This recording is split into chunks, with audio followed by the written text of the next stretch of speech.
Mesdames et messieurs, nous allons entamer notre descente sur Nantes. Veuillez regagner votre siège, relevez votre tablette et attachez votre ceinture. Merci.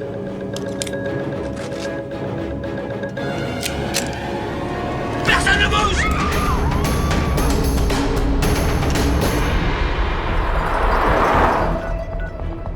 Allô, Catherine? Oui, je suis dessus. Mais essayez de me calmer la presse. Si on pouvait éviter les journées du matin, ce serait mieux. Non, aucun élément nouveau pour le moment. On reste en alerte au niveau 3. J'arrive.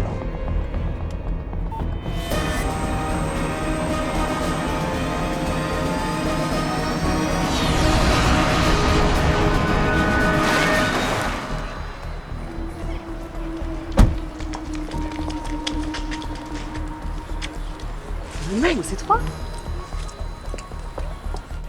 Mais qu'est-ce que c'est que ce délire? L'Iran, les talibans, juste des fous. Aucune idée. L'avion reste en position stationnaire au-dessus de Nantes.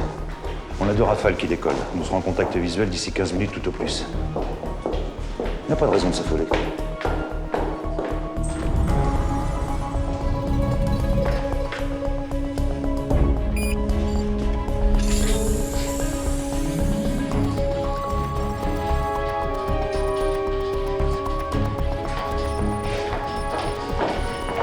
Merci d'avoir fait si vite. Je vais vous demander de couper vos téléphones portables. Toujours un plaisir. L'avenir appartient à ceux qui se lèvent tôt. N'importe quoi, l'autre, genre tu te lèves tôt. S'il vous plaît, on commence. Voilà la situation. À 7h05 ce matin, un commando de 4 hommes armés s'est emparé d'un A320 d'Air France, juste avant son atterrissage sur l'aéroport de Nantes. 58 personnes sont à bord. Nous n'avons aucune revendication pour le moment, mais il semblerait que nous n'ayons pas affaire à des guignols. Comme vous le savez, la présidente est justement aujourd'hui à Nantes, pour l'inauguration d'installations à énergie solaire. Autant vous dire que l'Élysée est particulièrement sur l'écran. Nous avons 10 minutes pour leur fournir une analyse de la situation, pas plus. Alors au boulot. Non mais on n'a pas le temps là, c'est pas possible. Ouais, monsieur, c'est vrai. Il vous reste 9 minutes et 50 secondes.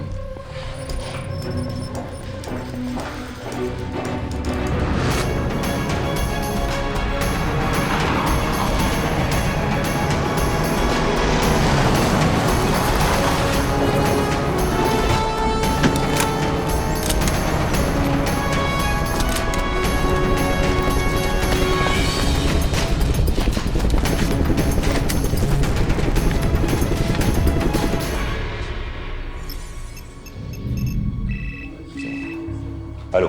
Monsieur, capitaine Mellery des CRI. C'est quoi cette histoire? Difficile à dire. Nous n'avions aucun signe ces derniers jours, aucun symptôme.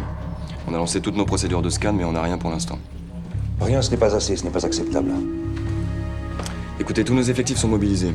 On monte en puissance. Écoutez, je crois que l'on ne se comprend pas bien. Le GSPR veut que nous annulions toute la matinée. Ils craignent pour la personne même de la présidente que l'avion se crache au-dessus de la préfecture. Il est hors de question qu'on annule. 6 mois qu'elle dit qu'elle va venir pour parler du climat. Qu'elle vient, puis déjà 2 fois qu'elle reporte au dernier moment. On va finir par passer pour des incompétents, ou même des cons. Alors trouvez-moi une piste et tout de suite. J'ai rien. On travaille sur plusieurs hypothèses. Une classique, groupe terroriste venant du Moyen-Orient avec une approche de bombe sale ou explosion de kérosène. Des activistes de type antinucléaire, décroissance, anticapitalisme, qui passeraient sur un mode un peu moins fun. C'est un scénario qu'on a travaillé plusieurs fois ces derniers mois, surtout depuis l'affaire Carnac. Mais ça ressemble pas vraiment à leur méthode. Oui, je sais. Bon, et sinon? Sinon, on travaille également sur l'actualité. Nous sommes le 2 décembre. Je sais pas, il faut creuser. Austerlitz. Non, les gares ne sont pas des cibles. Mais non, je parlais pas de la gare.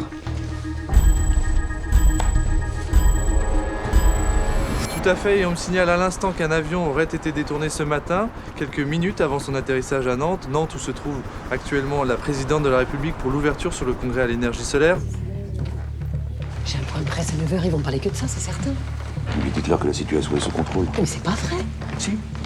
Si, on a plein de satellites au-dessus de l'avion qui surveillent, avec des GPS, des infrarouges, enfin, je sais pas, un truc comme ça.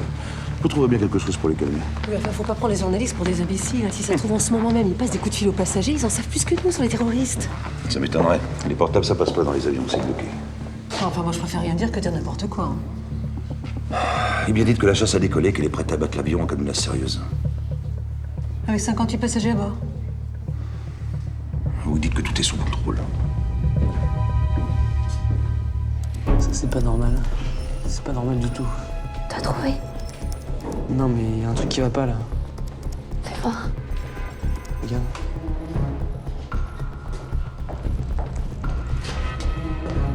pouvez me faire profiter de votre conversation. Mais l'avion là, il vole vers Tours. Il a changé de cap. Hein. Et qu'est-ce qui les intéresse dans la région de Tours? C'est Chinon et sa centrale nucléaire. Passez-moi Ménard!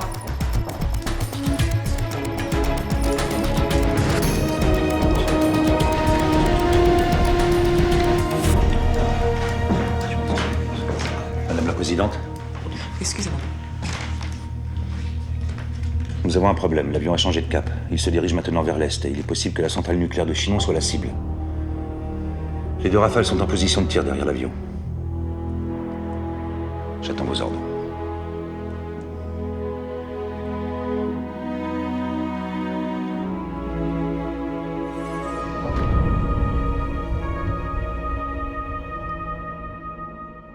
Imaginez une situation comme celle-ci. Je parle d'une crise, une véritable crise, avec bien sûr très peu de temps pour se décider. Alors oui, on vous entoure, on vous explique. Mais si vous n'avez aucune notion de physique, si vous ne savez pas ce que c'est qu'une radiation, ou la différence entre la fission et la fusion, eh bien là, c'est un peu tard pour l'apprendre.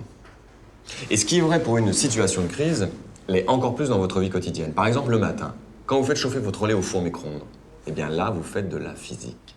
Ouais. La physique, c'est simple. Elle est partout. Kevin, donnez-moi un exemple de phénomène physique au quotidien. Ah sauvé par le gong. Bon, vous y réfléchissez, on en parle la semaine prochaine, d'accord? Merci à vous. Ah mais non, mais c'est...